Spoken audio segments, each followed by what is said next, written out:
So today I'm harvesting my garlic. Behind me is my hardneck garlic, and I already harvested the soft neck garlic.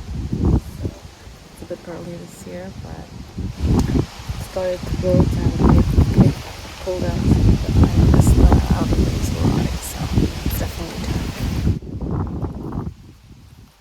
So the first thing you saw me do today was to feed my worm bin.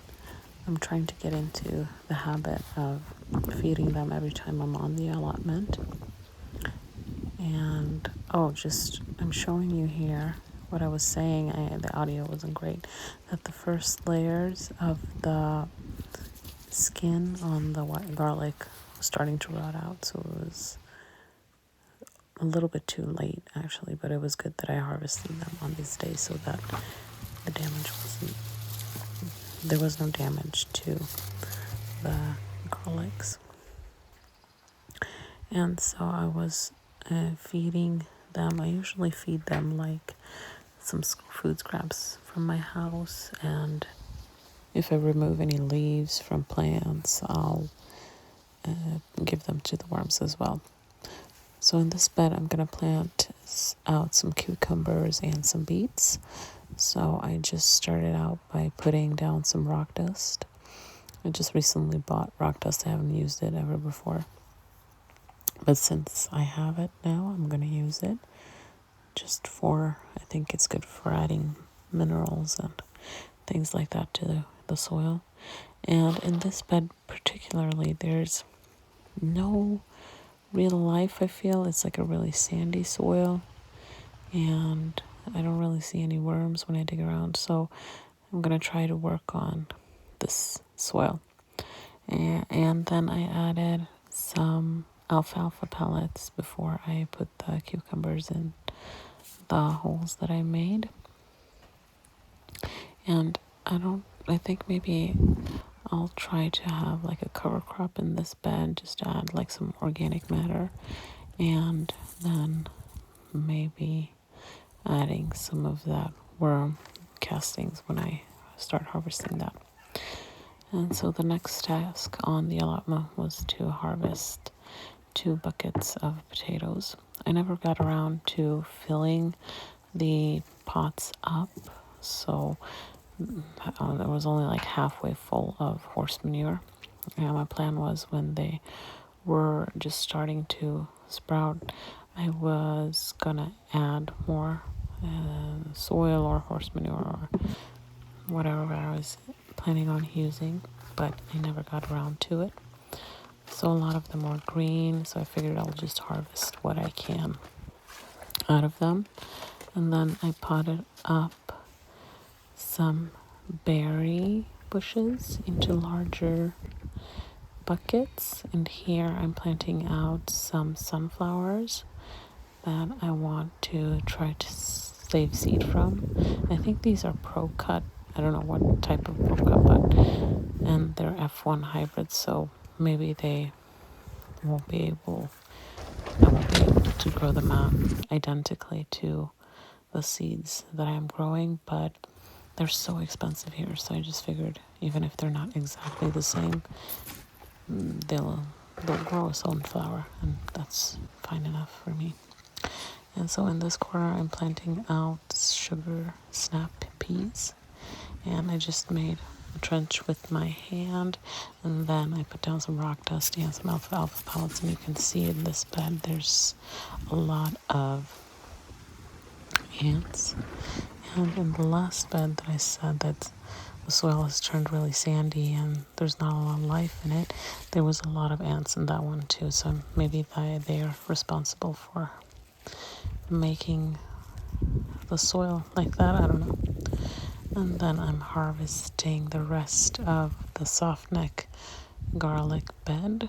So there were a few beets that I had in this bed, and then I'm going to plant out some lettuce in this bed. So these are all like head types of lettuce, not leaf. I mean, you can harvest them leaf by leaf, even though they're heading lettuces, but I'm just going to wait until they're mature and harvest the full head of each of the lettuces. So same thing here, I'm adding some rock dust and some alfalfa pellets.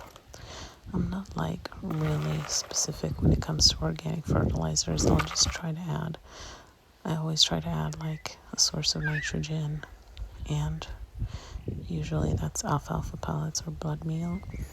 And then I add bone meal, which has a lot of phosphorus, I think, and some other things like the rock dust is good for minerals and things like that. And then I've also been getting into adding my homemade fertilizers and inputs like microorganisms and different things like that. So I'm trying to work on the soil, even though it's raised beds.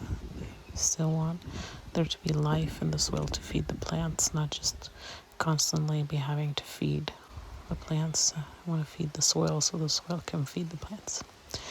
And then here I am starting to string up the tomatoes. I really should have done this when I planted them out. I do this mistake every year, and I tell myself next year I won't do it because it's really hard to trellis them up once they've gotten taller. So you can't tell in this video, but in front of them, the greens that are closest to the camera, that's Brussels sprouts. So they're about maybe like 1 meter up off the ground.